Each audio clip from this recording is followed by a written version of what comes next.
Are you constantly searching for the next big opportunity in the stock market? The next artificial intelligence giant? The next technological revolution? Or the next small company that could grow into a global powerhouse? But what if I told you that one of the biggest investment opportunities of the next decade is not being built here on Earth, but above us? That's right. The global space economy could grow to nearly $1.8 trillion by 2035.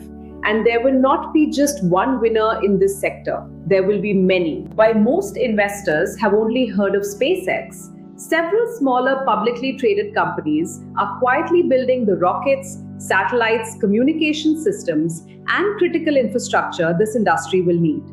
And that is where some of the biggest growth opportunities are still hidden. Today, I will reveal 5 such companies. And not only that, I will also build a sample space economy portfolio showing you exactly what percentage I would allocate to each company today. This is the 4th episode of my space series. In the upcoming episodes, I will analyze these companies individually and also cover space ETFs. So subscribe to Global Dollar Investor, turn on notifications, and let us begin building the portfolio. The first company on my list today is Rocket Lab, ticker symbol RKLB. And if I had to choose one company as the foundation of my space economy portfolio, it would be Rocket Lab. Most people know Rocket Lab for launching rockets. But this company is building something much bigger. Rocket Lab launches satellites. It manufactures spacecraft. It produces satellite components, power systems, and mission software. In other words, it is positioning itself as an end-to-end space company. Rocket Lab is not betting on just one part of the space economy. It is building the rockets, spacecraft, components, and systems behind entire missions. And this is already translating into major business. Rocket Lab recently secured a $90 million contract from the United States Space Force to design, manufacture, integrate, and operate 2 satellites. Think about what that proves. Rocket Lab is not simply being hired to launch somebody else's technology. It is being trusted to deliver the complete mission, from manufacturing the spacecraft to operating it in space. That means whenever space activity grows through commercial satellites, government programs, or national security missions, Rocket Lab has multiple ways to participate. Rocket Lab does not need to become another SpaceX to create significant value. It only needs to capture a meaningful share of this rapidly expanding global industry. And that is exactly what it is doing. That is why I would allocate 25% of my space economy portfolio to Rocket Lab. The second company on my list today is AST SpaceMobile, ticker symbol ASTS. AST SpaceMobile is trying to provide mobile coverage in places where traditional mobile towers cannot reach. Imagine traveling through a remote village, sailing far out at sea, or entering an area affected by a natural disaster.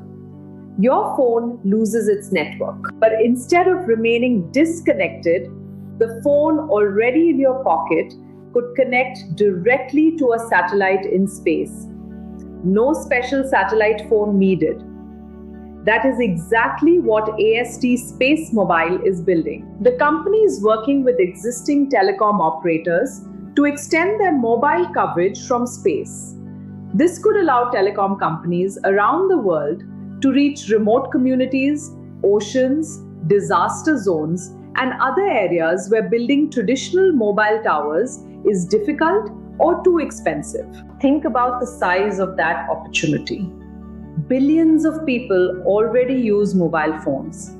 AST SpaceMobile does not need them to purchase a special device. It is building its network around the smartphones people already use. As AST SpaceMobile expands its network, It is positioning itself to become an important part of the global telecommunications infrastructure. That is why I would allocate 20% of my space economy portfolio to AST SpaceMobile. The third company on my list today is Planet Labs, ticker symbol PL. Planet Labs continuously observes the Earth, helping governments and businesses understand what is changing across the planet. Its satellites scan nearly the entire landmass of the Earth every day, creating a constantly updated visual record of our world. Its data can help governments and agricultural companies detect drought, estimate crop yields, and identify threats to global food supplies before they become full-scale crises. Insurance companies can assess the impact of natural disasters, businesses can track ports, construction activity, and global supply chains. But Planet's data is also extremely valuable for defense and national security. Its satellite imagery has been used to monitor military activity around Ukraine, verify events on the ground, and observe locations that may be too difficult or dangerous to reach. And the opportunity becomes even more exciting when Planet's satellite data is combined with artificial intelligence. Planet Labs is collaborating with NVIDIA to analyze satellite imagery faster and transform it into useful intelligence. Some of Planet's newer satellites can even analyze images directly in space, instead of waiting for all the data to return to Earth. In simple words, Planet Labs provides the eyes, and NVIDIA helps provide the brain. Planet is not simply taking pictures from space.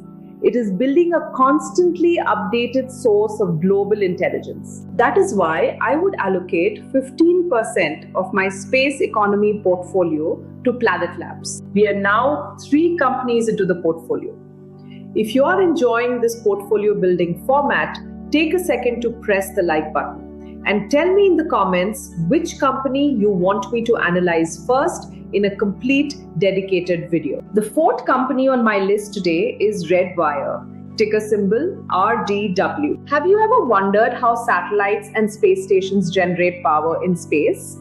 This is where Redwire becomes extremely interesting. Redwire manufactures ultra-lightweight solar arrays that can be rolled into a compact package inside a rocket. Once they reach space, they unfurl like a giant carpet, expanding into massive solar wings that generate electricity.